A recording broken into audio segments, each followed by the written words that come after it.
Welcome to Vince by Submission. I'm your host, Vince. We're coming off the heels of UFC Freedom 250. So many crazy things happen, and I'm here to talk about all of it. So let's go ahead and jump right into it. So we have a new lightweight champion. We have a new interim heavyweight champion. Sean Strickland got arrested.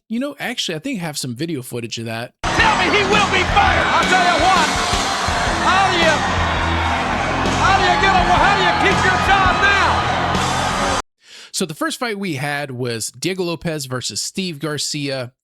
Now, in my predictions, I had Steve Garcia winning this fight, and the reason why, and I said this on my predictions video, that Steve Garcia is a very technical striker, and I think if he fights smart, he could stick and move and stay on the outside, and he could beat Diego Lopez on the judges' scorecards. I don't really think he was going to knock him out, but I think he could outpace him and outstrike him in a very patient way and win in that manner. And in the first round, that's exactly what it looked like was going to happen because he outstruck Diego Lopez. He won on the judges' scorecards. At least I believe he did. I haven't seen the judges' scorecards, but most people agree. Steve Garcia won that first round. He was looking good. He was landing better. He's fighting very patient. He's fighting on the outside. He was not getting into a firefight, getting in the pocket with Diego Lopez.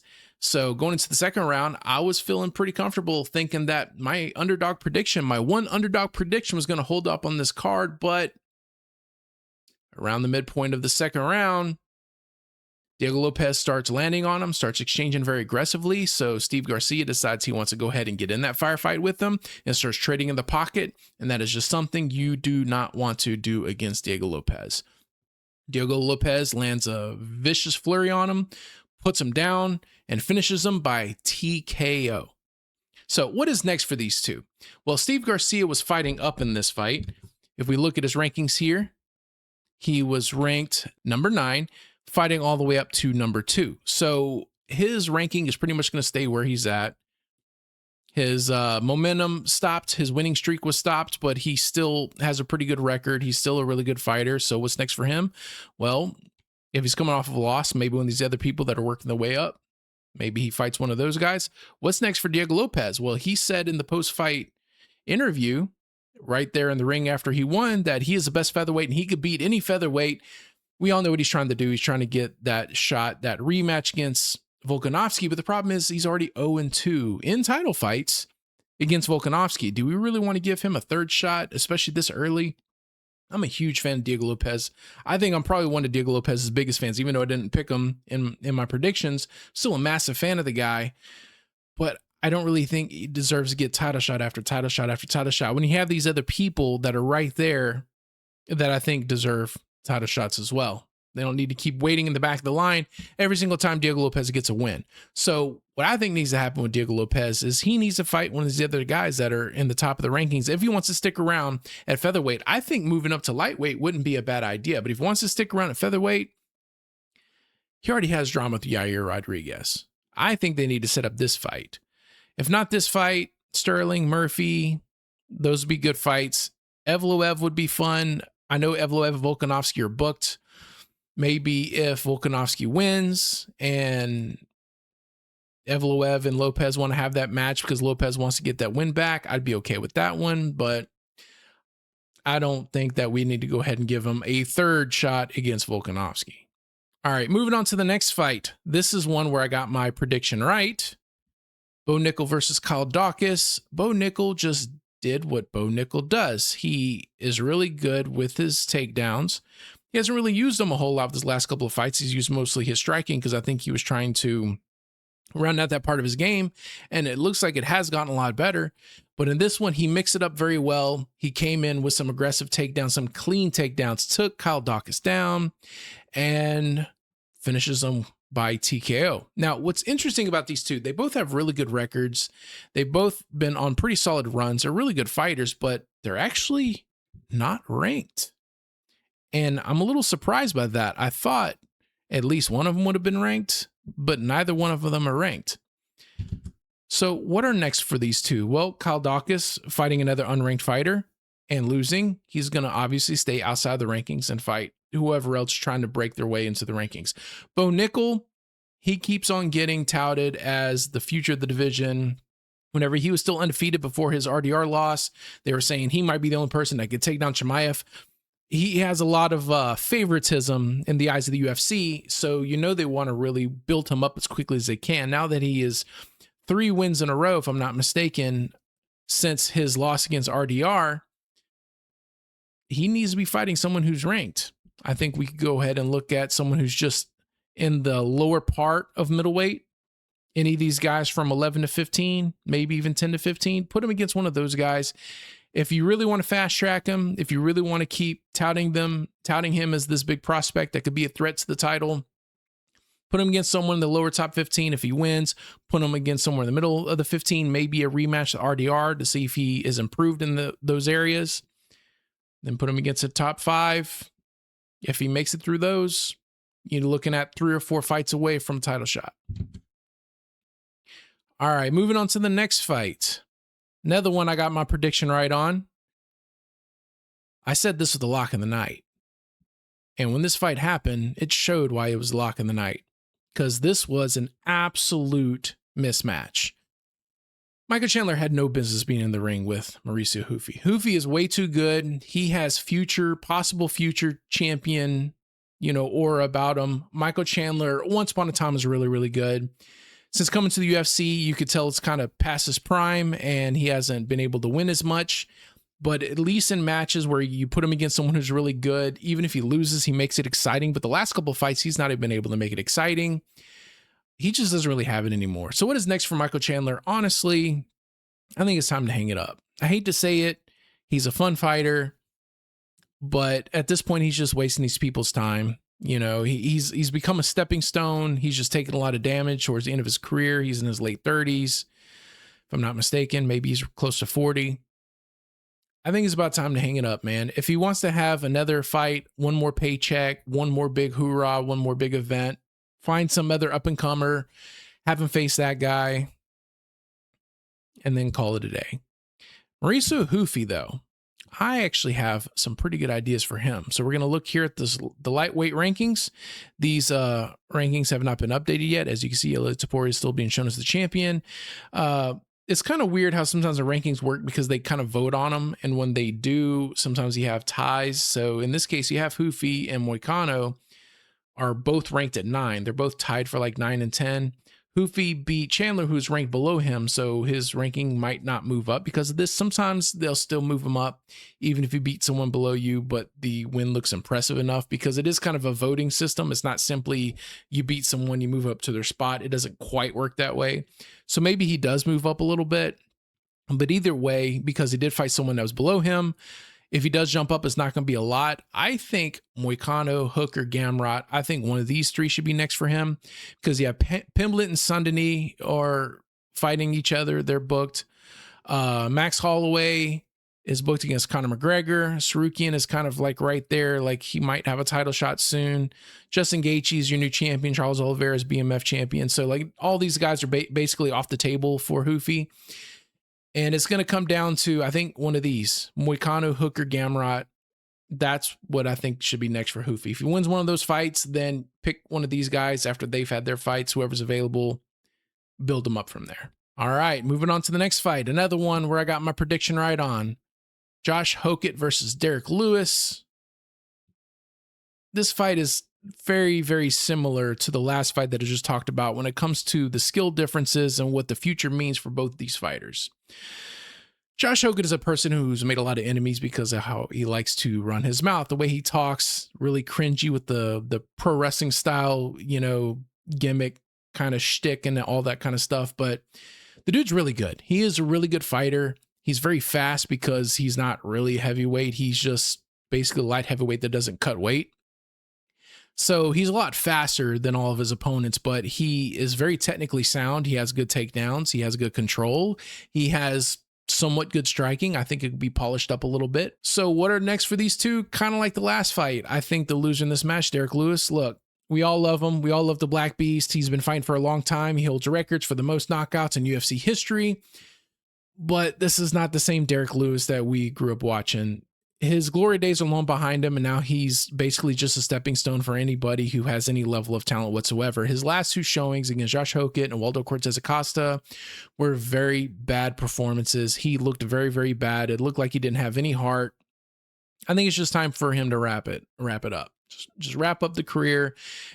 Maybe like Chandler, give him one more good fight, one more big payday. If you want to give him a gimme against maybe someone who's lower ranked that he has a high chance of knocking out, maybe, and then call it a career. What's next for Hokit? Well, Hokit is ranked number 5. And you have Gon and Aspinall, they're going to be fighting for the title now that Gon is the new interim champion. We'll talk about that fight in a little bit. Hokit's already called out Waldo Cortez Acosta. I think that'd be a really fun fight, even though Acosta is coming off of a loss, but Acosta is ranked above him. So you could probably set up that fight. If UFC only wants to book him against somebody who's come off of a win because he is coming off of a win, you have both Pavlovich and Volkov. And I think both those fights are really fun fights. So any of those I'd be happy with. So let's see what the UFC decides to do with them from there. But me personally, I would like to see Sergey Pavlovich versus Josh Hokit. Maybe we'll finally see someone knock him out and shut his mouth. But we shall see. Moving on to the next fight. Another one that I got my prediction right on. Sean O'Malley versus Amin Zahabi. What's really interesting about Sean O'Malley? He is a knockout artist who is not one of these guys who knocks you out because he's just so insanely powerful. Bantamweights, typically, they're not huge guys, so they aren't like punching with extreme force behind it, like Derek Lewis, who we just talked about. It's more like the precision. They know how to hit you right on that button. And it seems like ever since he won the title, he's had a hard time finding that button. He won the title by hitting Aljamain Sterling. He sniped him, hit him right on the chin, dropped him. It was a really good win, but ever since then, it's been mostly decisions. He did have a few losses. He had the loss against Merab that went to decision. Then he had a loss against Merab that was a submission loss. And then he's had a few wins that have all been by decision.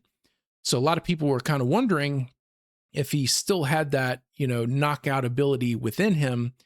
And I honestly thought this fight was going to go to decision. I'd picked Sean O'Malley to win this. I thought Zahabi was going to be durable enough and O'Malley not quite the sniper he used to be. And I thought this was going to go to decision, but I was wrong because Sean O'Malley finds that button and puts Zahabi down. He said in interviews he's going to do this. He's going to knock him out and then salute the troops. He dropped him and saluted the troops, and the ref jumped in and immediately called it. Now, a lot of people are calling this an early stoppage. It was what I call a gray area stoppage because Zahabi wasn't like out, but he did get dropped hard and he was on his back. And if O'Malley wanted to swarm on him and finish him off even more, he very well could have. So I'm not really mad at the stoppage. I hesitate to really call it an early stoppage, but it honestly could have gone on a little bit longer. So I'm going to call that a gray area stoppage. So the fight was a pretty fun fight. Sean O'Malley won the first round with strikes, just kind of kickboxing. He would throw a couple of kicks here and there, but it's mostly his ones and twos, which he's known for. Zahabi couldn't really seem to get anything off in the first round. Second round, Zahabi was actually winning. He was looking really, really good, but it's mostly with his leg kicks. Usually whenever you're throwing a lot of leg kicks, chopping someone down, you need to mix in some punches, a little bit to, dish out some more damage, like knockout type damage, hit to the body, hit to the face. You want to punch a little bit, not just throw leg kicks. But his leg kicks were landing a good bit, and you can see he was actually hurting O'Malley. And as soon as we start thinking that maybe Zahabi's starting to build up something that he could probably pull off this upset against O'Malley, O'Malley finds that button. Like I said, salutes troops, gray area stoppage. Well, it is what it is. So what are next for these two? Well, Zahabi, let's see. Amin Zahabi is ranked number 6. He lost against someone who's ranked above him, so he's going to stay where he's at in the rankings, put him against whoever around in these parts. What's next for Sean O'Malley? Well, obviously he wants to earn that title back. He does have one win against the current champion, Piotr Yan, but he is 0-2 against the previous champion, Merab Dvalishvili. I don't know. Umar Nurmagomedov to see if maybe Sean has worked on his wrestling defense. But honestly, I think if he fights either one of these two, he's going to get taken down and smothered and he's going to lose. I think stylistically, he has a better chance against Piotr Yan. I'm not just saying that because he's already beaten him. I know it's a split decision. I know that a lot of people thought that Sean shouldn't have won that fight.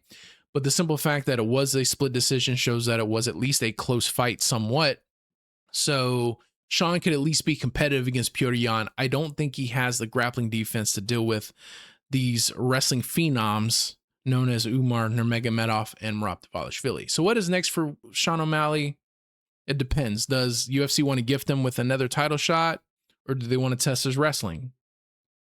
That's going to be the answer to that question. Moving on to the first of 2 title fights on this card. This one I got my prediction wrong on. We all love Alex Pereira, but it's pretty clear light heavyweight is a great division for him, but heavyweight, not so much. I know he's a pretty big dude, but being a somewhat big guy, being a big light heavyweight is not quite the same as being a big heavyweight. And Ciryl Gane is a big heavyweight. All of the guys that are in the top of the rankings at heavyweight, minus Josh Hokett, are very big people that have a lot of power. And unfortunately, Alex Pereira, whenever he fights, he moves very linearly. Is that a word? He moves in a very linear fashion and allows himself to get punched a lot. And that is a recipe for disaster when you're fighting at heavyweight. Ciryl Gane put him down. Ciryl Gane's not known for having insane knockout power, but there are a lot of people. We just looked at these rankings. All these guys have incredible knockout power. Aspinall, Volkov, Pavlovich, Acosta, even Hokett. I really don't think the heavyweight division is the division for Alex Pereira. If he wants to continue fighting, I know Hokett's been running his mouth a whole lot and has been wanting to fight with Pereira, so maybe set up that fight. But I just don't see a bright future in the division. I don't see Pereira becoming champion. I did pick him to win this fight, and I thought maybe he could be competitive against Aspinall, but clearly what we saw, I was sadly mistaken. Heavyweight division is just not the division for Alex Pereira. So what is next for Ciryl Gane? Well, we already know that. Tom Aspinall. How does that fight play out? Well, they fought for 4.5 minutes already, and it looks like Gane was winning that round by a little bit. He did bloody his nose up a little bit, and I think he was winning by a whopping 1, 2, or 3, something like that, strikes in that fight. So I think it'd be a really fun, competitive fight. Can't wait to see it. Moving on to the main event of the evening. Interim lightweight champion fighting the undisputed lightweight champion, and we have a new lightweight champion. I think we are in the year of the underdogs, and it actually started in December, and I have a video idea planned out for that. I'm gonna be talking about that more in depth later on, but we are in the year of the underdog. We saw it with Pantoja losing to Van. We saw Chimaev losing to Sean Strickland, and there's a whole bunch of other ones that I could list. I'm not gonna go through all of them just yet. And we have Ilia Topuria losing to Justin Gaethje, and it was something like 5-1 underdog. We got the stats here. Around 4 to 5 to 1 underdog, and Justin Gaethje just completely pours it on Ilia Topuria. This was without a doubt the fight of the night. Before Dana White announced who the fight of the night was going to be, I already knew it was going to be this one because all these fights were fun. I said this one could be fight of the night. It was a good fight. It wasn't a great fight. It was a good fight. This was an okay fight. This was a one-sided beatdown. Decent fight. This was an absolute barn burner. Justin Gaethje wins in the first round. It was kind of close, but he did a good bit of damage to Topuria's eye. Second round, Topuria comes back and almost finishes Justin Gaethje. Hits him with some nasty body shots, almost finishes him off with just those alone. Had Justin Gaethje crumpled, he jumps on him. He starts working some grappling, starts setting up some type of submission. Looked like a mounted triangle. Doesn't quite get it, so he goes back, just hitting to the body. Justin Gaethje barely survives round 2. Comes back in round 3 and just lays the fire on Ilia Topuria. I've never seen Topuria get outworked ever. I've seen him lose rounds. I've seen him have a couple of rounds where he got outstruck by a little bit, but he didn't take a lot of damage. Like, I go back to the Max Holloway fight versus Ilia Topuria, and Ilia Topuria, I thought, lost the first round. The second round was pretty close. If I remember correctly, it's been a while since I've seen that fight, but I was thinking to myself, Max looks like he's landing more, but he wasn't really doing a lot of damage. He was just kind of tapping him a little bit, just tapping him slightly more than Ilya was landing. Ilya wasn't landing a whole lot. It's like he was trying to figure out his range, and then he figured out the range and was able to put him down in, I believe, is the third round. It might be the second round, but I'm pretty sure it's the third round. That's the most trouble I've seen him in. He was getting outstruck by a little bit, but he wasn't really hurt. He was just landing less often than Max was. And Max, as we all know, is one of the best boxers in UFC history when it comes to how accurate he is with these hands. But I've never really seen him in trouble. He was in trouble in round one. And Justin Gaethje was in trouble in round two. And then Ilia Topuria barely survives round three. They almost call it between rounds. They called out the doctors and they looked at his face, and the doctor was about to call it. He was like, no, he's done. And then the ref came and talked to him and was like, no, we're going to let the fight go on. I didn't know that a ref could do that. Did I mishear something in translation? I thought, like, if the doctor says it's over, it's over. And I heard that the doctor said it's done, it's over. And then Mark Goddard come in and wanted to continue the fight. I was a little surprised by that, but that's what I saw. You guys can comment, tell me what you think about that and how that played out. And then so they go to round four, and round four is basically a repeat of round three, just Justin Gaethje doing more of the same type of damage, just completely bludgeoning his face. And then between rounds, Ilia Topuria on the stool, no mas. That's the big phrase that came out of it, no mas. He said, no more. I do not want to go back out there with that madman and have him punch me anymore. I am done. New UFC lightweight champion, and one of the biggest upsets we've ever seen. I have to say one of, because so many fans in the UFC, and just fans in sports in general, there's a lot of recency bias. Whatever just happened is the biggest. It's either the best or the worst. We're always hearing that kind of stuff. Was this the biggest upset of all time? I don't think so. I could think of a handful that were bigger upsets, but this is still one of the biggest upsets in recent memory. I didn't think this was going to happen. This is another one of my predictions that I got wrong. Fun fact, I have a 0% rating on accurately predicting Ilia Topuria matches. I said this in my predictions video that I keep picking against him because I just keep thinking this is going to be the guy that stops him. I said that whenever he fought Volkanovski. He's good, but he ain't Volk. Volk's going to stop this young hot shot that thinks he's worthy of having a title, and he beats Volkanovski. Moves up to lightweight. Lightweight's going to be too much for him. Charles Oliveira is going to take him out. I was wrong. And then, okay, he beat Charles Oliveira, but he ain't going to beat Max. Max is just way too good of a boxer. Max is the best boxer in all the UFC. Ilia Topuria outboxes him, sort of. I just keep picking against him, and I keep getting it wrong. And so going into this fight, I was like, I got to stop being stupid and keep picking against him. I just got to stop doing that. So I'm starting to look like an idiot. I just keep picking against him over and over and over again. And he keeps beating all these fighters that I'm picking over and over. So I just can't do it.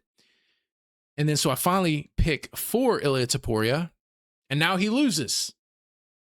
0% accuracy. So whenever Ilia Topuria comes back, whenever that fight may be, whoever it is against, regardless of who it's against, make sure you tune in and watch my predictions video where I'll be talking about whatever fight that is. And whenever I give my prediction on if Ilia Topuria is going to win or lose, if you want to make money, just bet the opposite. Bet the opposite, and it's guaranteed. It's just guaranteed money, because I just can't seem to get one right with Ilia Topuria. So what is next for Ilia Topuria? Well, he has to heal, for starters. I'm pretty sure he's got damaged orbital bones, broken orbital bones. He's going to have to heal up.